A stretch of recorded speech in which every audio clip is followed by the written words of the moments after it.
पर नए हैं तो चैनल को सब्सक्राइब करके बेल आइकन दबाइए। कि शुरुआत में हमें एक बच्ची दिखाई जाती है जो कि खून से कवर थी। यहाँ पर कई जानवर भी थे जो कि मरे पड़े थे और बाकी के डरे हुए थे। तभी उस बच्ची को पीछे से किसी औरत की आवाज आती है, जिसके बाद हमें जायुन दिखाई जाती है जो कि एक सपना देख रही थी। इसके बाद जायुन अपनी कंपनी के कलीग्स के साथ कहीं पर जा रही थी, जहाँ वो बार बार अपने पेट को टच कर रही थी और यहाँ उसे ड्राइवर की हरकतें कुछ वियर्ड लगती हैं। तभी अचानक से कुछ गैस मास्क पहने हुए लोग बस के अंदर आ जाते हैं और सभी को बेहोश कर देते हैं। फिर वो लोग जायुन को लेकर वहाँ से चले जाते हैं। अब जब जायुन की आँख खुलती है तो वो एक लैब में थी और उसके पास डॉक्टर बेक बैठी हुई थी। न्यूज में बताया जाता है कि उसकी कंपनी की बस का एक्सीडेंट हो गया है जिसमें सबकी मौत हो गई। यहाँ जायुन डॉक्टर से अपनी बेबी के बारे में पूछती है क्योंकि वो प्रेग्नेंट थी। तो डॉक्टर कहती है कि उसका बेबी एकदम ठीक है और उसके बेबी के कई सारे भाई बहन भी होंगे, इसीलिए वो यहीं पर रहेगी। जो सुनकर उसे कुछ भी समझ नहीं आता। तभी एक डॉक्टर आकर उसे कहती है कि तुम रियल में सब कुछ भूल गई हो या फिर बस प्रिटेंड कर रही हो। अगले सीन में हमें एक लड़की दिखाई जाती है जो कि अपने ग्रुप के साथ एक फैसिलिटी में जाती है जहाँ वो लोग मिलकर बहुत लोगों को मारते हैं। इसके बाद हमें एक और लड़की दिखाई जाती है और तो हम इसे किम बुलाएंगे। किम पूरी तरीके से खून में सनी हुई लैब से निकलती है जहाँ पर ऑलमोस्ट सबकी मौत हो गई थी। जब वो बाहर जाती है तो हम देखते हैं कि वो एक आइलैंड पर थी जहाँ पर उसे लैब के कुछ वियर्ड विजन्स आ रहे थे। इसके बाद वो चलते हुए जंगल के रास्ते जाती है। दूसरी तरफ हमें जाओ दिखाया जाता है जो कि डॉक्टर बेक के घर की तरफ आ रहा था। जब वो विंडो के पास खड़ा हुआ था तो उसकी वेन पूरी ब्लड वाली होती है जो कि क्लियर इंडिकेट करता है कि उसके पास कुछ सुपर पावर्स हैं। फिर डॉक्टर बेक व्हील चेयर पर आती है। पहले तो दोनों प्लेजेंटली बात करते हैं। फिर बेक उसे पूछती है कि मैंने सुना है कि लैब में कुछ प्रॉब्लम हुई है। तो जाओ सिर्फ इतना ही बोलता है कि आज सुबह। इतने में ही उसकी बात को काट कर वो हेडक्वार्टर के बारे में पूछती है। जाओ उसे याद दिलाता है कि अब वो हेडक्वार्टर के साथ काम नहीं कर रही है तो उनकी प्रॉब्लम्स में उसे इन्वॉल्व होने की जरूरत नहीं है। साथ ही साथ वो उसे ऐसा भी कहता है कि जो भी हुआ है अगर उसमें उसकी इन्वॉल्वमेंट है तो उनके लिए अच्छा नहीं होगा। तो बेक उसे कहती है कि चिंता मत करो, इन्वेस्टिगेशन से रिवील हो जाएगा कि ये सब किसकी गलती है। जहाँ पर जाओ देखता है कि करंट सिचुएशन में इन्वेस्टिगेशन नहीं हो सकती है क्योंकि वो लड़की लैब से अपने आप ही बाहर चली गई है। किसी को भी नहीं पता कि वो कहाँ पर है। दूसरी तरफ हम किम को जंगल की तरफ देखते हैं। तभी एक कार पीछे से आती है जिसमें से एक आदमी उससे उसका नाम और एड्रेस पूछता है। फिर वो उसे कार में बैठने के लिए बोलता है तो वो बैठ जाती है। जहाँ कार में 5-6 आदमी थे जिन्होंने क्योंगी नाम की लड़की को पकड़ रखा था। क्योंगी उनसे किम को जाने देने को कहती है लेकिन वो मना कर देते हैं। फिर वो चेक करते हैं कि उस पर लगा ब्लड रियल है या फिर फेक। तो वो ब्लड रियल था। क्योंकि कहती है कि वो इनोसेंट है, उसे जाने दो। लेकिन तभी किम उसकी कार का नंबर और घर का एड्रेस बताती है जो कि उसने कार पर लगे स्टिकर पर पढ़ा था, जिससे वो उस पर डाउट करता है और पीछे बैठे आदमी से उसके कपड़े चेक करने के लिए कहता है। लेकिन जैसे ही वो उसके कपड़े चेक करता है तो उसे काफी गुस्सा आ जाता है और वो सबको मारना शुरू कर देती है। यानी कि किम के पास भी जायुन जैसी पावर्स है। कुछ देर बाद जब क्योंकि उठती है तो देखती है कि कार पूरी तरह से टूट गई है और उसमें बैठे सभी गुंडे इंजर्ड थे। यहाँ किम एक गुंडे को मारने ही वाली थी, तभी क्योंकि उसे रोक देती है, जिसके बाद वो वहाँ से जाने लगती है। पर फिर वो किम को भी अपने साथ ले जाती है और उसके अंकल को कॉल करके उसे ले जाने के लिए बोलती है। थोड़ी देर में अंकल उसे लेने के लिए वहाँ पर आ जाते हैं जहाँ क्योंकि अंकल को सब कुछ बता ही रही थी। तभी किम की नाक से खून आने लगता है जो कि चलकर अंकल की कार की तरफ ही आ रही थी, लेकिन वो वहीं पर बेहोश हो जाती है। अब दोनों उसे कार में बैठाकर अंकल की क्लिनिक आते हैं जहाँ जब अंकल उसका एक्सरे करते हैं तो उन्हें पता चलता है कि उसकी बॉडी में कई सारी चिप्स लगी हुई हैं। फिर वो उसकी सर के पास से जैसे एक चिप निकालते हैं तो किम की आंखें खुल जाती हैं। अब वो उसकी बैक पर से चिप निकालने के लिए कट लगाते हैं, लेकिन जब वो पलट कर देखते हैं तो वो कट अपने आप ही बंद हो गया था जो कि अंकल के लिए बहुत ज्यादा शॉकिंग था। जिसके बाद वो क्योंगी के पास जाते हैं तो उन्हें पता चलता है कि वो गुंडे क्योंगी के दूसरे अंकल ने भेजे थे। असल में जब से क्योंगी के फादर की मौत हुई थी तभी से वो उसकी प्रॉपर्टी को अपने कब्जे में करना चाहते थे, इसीलिए वो बार बार क्योंगी पर अटैक करवा रहे थे। अंकल उसे बताते हैं कि किम बाकी लड़कियों से काफी अलग है, उसकी बॉडी के जेनेटिक्स सबसे अजीब है। दूसरी तरफ हमें जोयन दिखाई जाती है जो कि आर्मी में थी और किसी मिशन पर थी। उसने सभी एनिमीज को मार दिया था और पूरी तरह से खून से लथपथ थी। जब वो सरवाइव करके बाहर आती है तो वहाँ उसे उसका जूनियर जेम्स पिक करने के लिए खड़ा था जो उसे पूरा केस अकेले हैंडल करने की वजह से काफी गुस्सा था। लेकिन वो अपनी डायरी में से कुछ लोगों को कट करती है जैसे मानो कि वो अपनी पर्सनल दुश्मनी निकाल रही हो। जोयन फिर होटल आती है जहाँ वो अपनी बॉडी में से कुछ बुलेट्स निकालती है जिससे पता चलता है कि वो भी नॉर्मल नहीं है और उसके पास भी सुपर पावर्स हैं। जिसके बाद वो लैपटॉप में कई लोगों को देखती है और उन्हें मेमोराइज करती है। दूसरी तरफ क्योंगी किम को लेकर अपने घर आ जाती है जो कि एक फार्म के बीचों बीच था। क्योंगी का छोटा भाई जियोन भी वहीं पर रहता था जो क्योंगी को देखकर उसका मुंह दबाता है, लेकिन किम उसका हाथ दबाने लगती है और वो ज्यादा कुछ कर पाती इससे पहले ही क्योंगी उसे रोक देती है। जिसके बाद वो खाना प्रिपेयर करके डिनर करने के लिए बैठते हैं, जहाँ क्योंकि और उसके भाई की लड़ाई हो जाती है। लेकिन इस सब के बीच में किम तो खाना अच्छे से एंजॉय कर रही थी।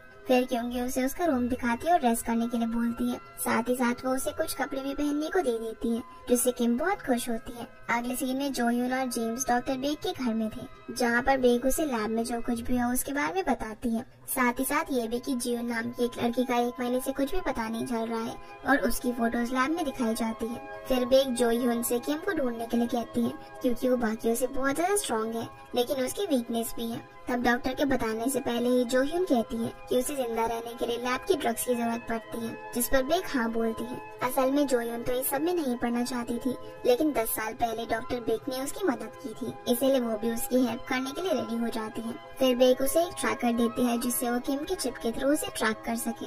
अब जब ये लोग यहाँ से जा ही रहे थे, तभी जेम्स कहता है कि ये आइलैंड बहुत ही बड़ा है, इस पर किम को ढूंढना बहुत ही मुश्किल होने वाला है। लेकिन तभी ट्रैकर किम की एग्जैक्ट लोकेशन बता देता है। तभी वो नोटिस करते हैं कि एक कार उनका पीछा कर रही है, इसीलिए वो लोग उसे मिसलीड करके एक डेड एंड पर ले जाते हैं। फिर वो उन्हें क्रैश कर देते हैं। अब जेम्स कार से बाहर निकलकर उन लोगों से बात करता है और कहता है कि तुम हमारा पीछा ना करो, लेकिन वो जेम्स पर कार के दरवाजे से अटैक करते हैं। पर जेम्स के पास भी कुछ पावर्स थी, जिससे वो दरवाजे को इजीली रोक लेता है। फिर जेम्स और उन लोगों के बीच में फाइट होती है, पर इवेंचुअली जेम्स उन सभी को हरा देता है और उनसे कहता है कि वो उसका पीछा ना करे। ये बोलकर ये दोनों यहाँ से निकल जाते हैं। दूसरी तरफ किम रूम में बैठी हुई थी, तभी उसकी नाक से ब्लीडिंग होने लगती है, जिससे उसे काफी तकलीफ होती है, क्योंकि अब उसे लैब की ड्रग्स की जरूरत थी, वरना वो वीक हो जाती।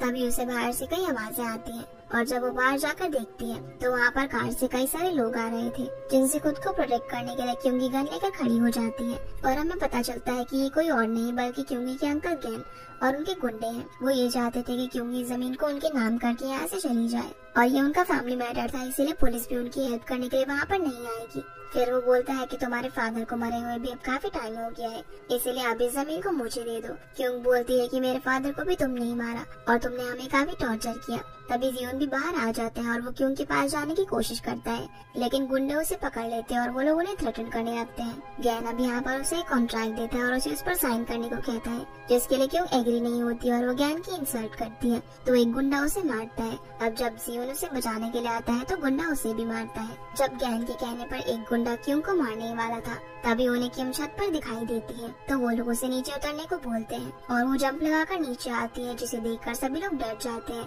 क्योंकि वो इतना ऊपर से कूदने के बाद बिल्कुल ठीक थी, जिससे सभी लोग हैरान रह गए थे। फिर वो क्यों के पास वाले गुंडे को मारकर बाण में फेंक देती है और जाकर जयून को भी बचाती है। अंकल ज्ञान ये सब देखकर काफी डर जाता है और अपने गुंडों से किम पर अटैक करने को बोलता है, लेकिन किम सभी गुंडों को बहुत मारती है और उसके सामने कोई भी टिक नहीं पाता। आखिर में वो गैंग के पास जाकर उसे भी मारने ही वाली थी, लेकिन क्योंकि अंकल को वहाँ से जाने को बोलती है और वार्निंग देती है कि जमीन की तरफ कभी भी आंख उठाकर मत देखना। जिसके बाद सभी लोग वहाँ से चले जाते हैं और किम की ऐसी सुपर पावर्स देखकर जियोन भी काफी शौक था। अंदर जाकर क्योंकि उसे दवाई लगाती है, जहाँ वो किम के बारे में उसे सब कुछ पूछने लगता है। अगले सीन में हम जियाओ और जोह्यून को एक सेमेट्री में देखते हैं, जहाँ हमें पता चलता है कि ये दोनों एक दूसरे को जानते हैं और 10 साल पहले तक दोनों साथ में काम किया करते थे, पर जोह्यून ने काम को छोड़ दिया था। जियाओ से बोलता है कि वो यहाँ पर डॉक्टर बेक के कहने पर आई है, लेकिन अगर वो उसके काम में इंटरफेयर करेगी तो वो उसे भी मार देगा। जोह्यून उसे बोलती है कि वो यहाँ पर किसी के लिए भी नहीं आई है। ये बोलकर जेम्स के साथ यहाँ से चली जाती है। दूसरी तरफ ज्ञान क्योंकि के अंकल के पास जाता है और उसे थ्रेटन करके किम के बारे में पूछता है, लेकिन अंकल कुछ भी बताने से मना कर देता है। तो ज्ञान उसकी उंगली काटने की धमकी देता है और कहता है कि जियोन ने उसके साथ इंटरनेट पर वीडियो रखा है और मुझे उसकी सारी इन्फॉर्मेशन चाहिए। लेकिन अभी भी अंकल बच्चों को प्रोटेक्ट करने का डिसाइड करते हैं और अब हमें अंकल के चिल्लाने की आवाज सुनाई देती है। दूसरी तरफ हम किसी ब्लैक ग्रुप के सारे लोगों को साथ में देखते हैं, जहाँ वो अपने सिबलिंग्स को ढूंढने के लिए जा रहे थे और ये सभी भाई बहन थे, इनके पास भी सुपर पावर्स थी। आगे हम देखते हैं कि क्योंकि जियोन और किम कहीं पर जा रही थी, जहाँ जियोन किम को इंटरनेट पर वीडियो दिखाकर उसे अपने साथ रिकॉर्ड करने को कहता है, लेकिन उसका सारा ध्यान तो खाने में था। जिसके बाद वो लोग सुपरमार्केट जाते हैं, जहाँ किम अपने लिए बहुत सारा सामान लेती है और यहाँ किम और जियोन का भी अच्छा बॉन्ड बन चुका था, जो देखकर क्योंकि काफी खुश होती है। पर तभी उसे एक कॉल आता है जिससे वो इन दोनों को छोड़कर यहाँ से चली जाती है। दरअसल वो अंकल के पास आई थी जिनकी उंगलियां गैन ने काट दी थी। अंकल बताते हैं कि उन्हें गैन से अब बहुत ही खतरा है, इसलिए वो टाउन छोड़कर जाने वाले हैं और क्योंकि को ज्यादा प्रोटेक्टिव रहने के लिए बोलते हैं। अंकल से मिलकर जब क्योंकि यहाँ से जा रही थी तभी जो ह्यून उसकी कार में आकर बैठ जाती है और उसे वहाँ से चुपचाप चलने को बोलती है। उसके घर के पास जाकर वो उसे किम का लैब वाला वीडियो दिखाती है और कहती है कि उन सभी को किम ने मारा है। साथ ही साथ वो ये भी कहती है कि किम डेंजरस है, इसीलिए उसे हमारे हवाले कर दो। क्योंकि भी ये सब देखकर काफी डर जाती है और उसके बाद मानने को तैयार हो जाती है। दूसरी तरफ गैन अपने गार्ड्स के साथ ऑफिस में था, तभी उसे किम से रिलेटेड किसी का फोन आता है और जब वो अपने रूम में जाता है तभी कोई उसके बॉडीगार्ड्स को मार देता है और हम देखते हैं कि ब्लैक ग्रुप के लोग यहाँ पर आ गए हैं। गैन को लगता है कि वो उसे मारने के लिए आए हैं, इसलिए वो उनसे जल्दी से उसे मारने को बोलते हैं, वो बिना टॉर्चर करे। पर इन सब की बड़ी बहन शिन कहती है कि वो यहाँ पर गैन को मारने के लिए नहीं आए, बल्कि वो तो उससे किम की इन्फॉर्मेशन लेने के लिए आए हैं, जो देने के लिए वो मान जाता है। वहीं फार्म में अब क्योंकि काफी डरी हुई थी और जो इनके प्लान को एक्सेप्ट कर लेती है, लेकिन किम को अपनी पावर से ऐसा फील होता है कि पास ही में कोई लड़की है जिसके बारे में उन दोनों को बताती है। लेकिन जियोन कहता है कि यहाँ पर तो कोई भी नहीं है और यकीन दिलाने के लिए उसे छत पर लेकर जाता है, जहाँ हम देखते हैं कि जोयुन का पर्सनल स्नाइपर किम को शूट करने के लिए रेडी था।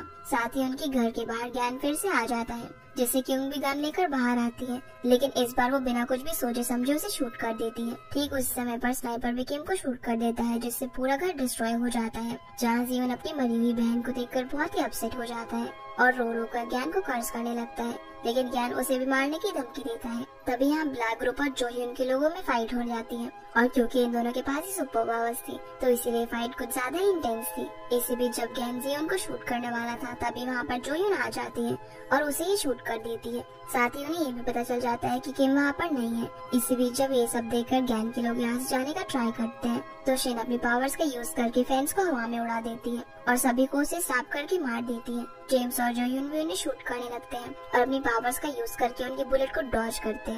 एक बार तो जोह्यून शिन को स्टैब भी कर देती है, लेकिन वो नाइफ को कैजुअली बाहर निकाल देती है, मानो कि उसे कोई पेन ही ना हुआ हो। दूसरी तरफ जब जोह्यून उसे शूट करती है तो उसकी फिंगर्स ब्लास्ट हो जाती है, लेकिन देखते ही देखते वो अपनी फिंगर्स फिर से ग्रो कर लेती है। तभी तंग आकर वो उसे नीचे गिरा देता है और जोह्यून देखती है कि गैन जियोन को शूट करने वाला है तो वो उसे प्रोटेक्ट करने के लिए उसके सामने आ जाती है। जेम्स भी जब आकर जोह्यून की इंजरी चेक करता है तो उन्हें पता चलता है कि बुलेट असल में जियोन को लगी हुई है, जिससे कि उसकी भी वहीं पर मौत हो जाती है। इसी बीच हम किम को जंगल में देखते हैं, जहाँ जब उसे होश आता है तो उसे अपनी सेंसेस से पता चल जाता है कि जियोन और क्योंकि दोनों ही मर चुके हैं। अब वो काफी ज्यादा कंफ्यूज थी। तभी सियोन वहाँ पर आती है और उसके साथ में किसी की डेड बॉडी भी थी। वो अपनी सुपर स्पीड का यूज करके किम को स्टैब करने वाली थी, लेकिन किम उसका ही नाइफ उसके सर में स्टैब कर देती है, जिससे तुरंत उसकी मौत हो जाती है। और इस चीज से हम ये समझ पाते हैं कि वो बहुत ज्यादा पावरफुल है। वहीं फार्म पर जियोन की मौत के बाद जेम्स देखता है कि वो लोग तो चारों तरफ से फंसे हुए हैं, जिसके बाद वो शिन और टैंक से लड़ते हैं, जहाँ टैंक अपनी सुपर स्ट्रेंथ से जेम्स को पंच करता है, जिससे वो कार के शीशे में जाकर फंस जाता है। जोह्यून उसे रोकने के लिए स्टैब करती है, लेकिन वो भी जल्दी से हील हो जाता है। पर उसी वक्त शिन पीछे से आकर उसे स्टैब कर देती है, जिससे जोह्यून वीक पड़ जाती है और अब शिन और टैंक दोनों ही मिलकर उसे शूट करने वाले थे, लेकिन तभी जेम्स विंडो को स्मैश करके जैसे तैसे उसे बचा लेता है। अब उनकी फिर से फाइट होने ही वाली थी। तभी वो देखता है कि किम वहाँ पर सियोन की डेड बॉडी को लेकर आ रही है, जहाँ वो क्योंगी और जियोन को मरा हुआ देखकर दुखी होती है। और जब टैंक को पता चलता है कि वो भी लैब में ही बड़ी हुई थी तो वो उसे अपनी सिस्टर कहकर खुश होता है, लेकिन किम उसके हाथ को एक्सप्लोड कर देती है। फिर जब वो अधमरे गैन को मारने ही वाली थी तभी योंग वो उस पर कार फेंक देती है और आकर उससे फाइट करने लगती है, लेकिन किम की पावर बहुत ज्यादा थी, इसलिए वो योंग के माइंड को कंट्रोल करके उसके हाथ से ही उसे मार देती है। इसी बीच टैंक अपना हाथ फिर से ग्रो करके उसे मारने के लिए आता है, लेकिन वो छोटा सा टोर्नेडो क्रिएट करके उसे उसी में ही मार देती है। फिर वो अपनी पावर्स का यूज करके शिन को मारने ही वाली थी, लेकिन तभी कार में से एक औरत बाहर आती है जो बताती है कि वो सब भाई बहन है। किम भी उन्हीं की सिस्टर है और वो अपनी माँ के पेट में ही सभी लोग साथ में थे। फिर वो किम को साथ में चलने के लिए बोलती है क्योंकि वही उसकी मदर से उसे मिला पाएगी। ये सुनकर किम जाने के लिए एग्री हो जाती है, लेकिन जाने से पहले वो क्योंग और जियोन को याद करती है। तभी वो वुमेन उसे इंजेक्शन देकर बेहोश कर देती है। आखिरी सीन में हम डॉक्टर बेक को देखते हैं,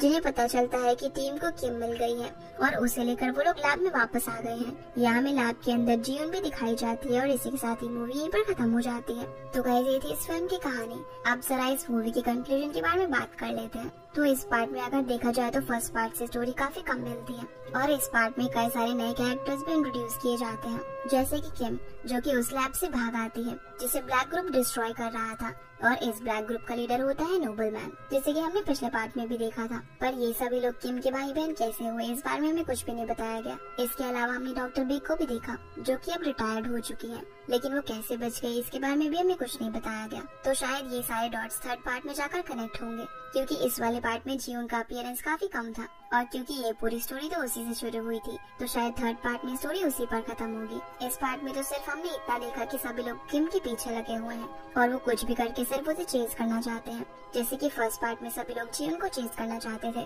तो गाइस ये थी आज की वीडियो, एंड आई होप आप लोगों को ये वीडियो पसंद आई होगी। तो इस वीडियो को लाइक कर चैनल को सब्सक्राइब जरूर कीजिएगा। आपसे फिर मिलते हैं अगली वीडियो में, तब तक के लिए गुड बाय।